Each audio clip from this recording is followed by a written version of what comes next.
Hey everyone, Matt here from Docs Running, and today we're going to do a sub 3 review of the Brooks Levitate GTS 6. So this is the stability guidance version of the Levitate 6, and Brooks is being really consistent where they're having these shoes, and then to make it the GTS or stability version, they're just adding guide rails and a little post here, which makes things a lot easier to understand. Similar, I'm sure a lot less work on their part, a lot less difficulty on people understanding what's coming out. But the Levitate series is part of their Energize series of shoes, meaning it's supposed to have a little bit more responsive foam here, and we'll talk about whether it is or not. And that foam is the Brooks DNA Amp version 2, the newest version of one of their midsoles. Don't quote me on this. It feels like a thick, non-beaded TPU foam. I might be wrong. Doesn't feel like EVA. There is some bounce to this. It doesn't feel as heavy as the listed weight, which the specs coming in 10.9 ounces for men's size 9, 9.9 ounces for women's size 8. So definitely on the heavier end for a shoe that's Energized, but we'll talk about that in a second. There is an 8mm drop here. That's exactly what it feels like. It doesn't feel crazy high or crazy low. I don't know what the stack heights are. We were not given that, but it feels fairly standard. Not too high, not too low. Again, just like the heel drop.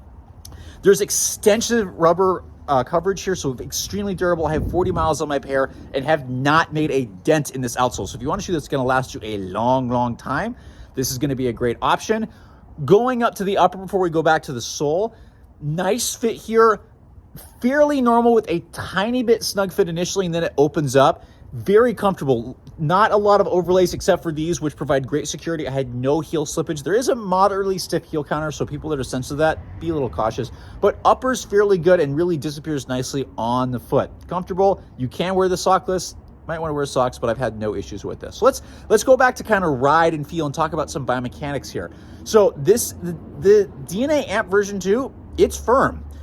Fortunately, it does seem to make this shoe feel less heavy than the listed weight. So it doesn't feel like a 10.9 ounce shoe. It kind of feels more like 10 and a half, which isn't a huge amount, but it's noticeable. I think this shoe should be lighter if they really want to call this Energized, because it's really for daily training. It's not a fast shoe. It's for an easy shoe, getting easy miles on, and it's not the best for picking up the pace.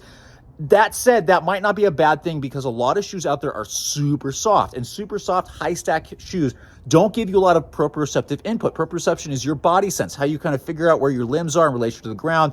A firmer ride is going to give you a little bit better proprioception. So that's going to come from the Amp midsole, which is firm, and then the thick outsole is going to add some firmness there. So people that want a guidance shoe, that moderate drop, a little firmer ride for getting daily training miles on, this might be a good option to consider.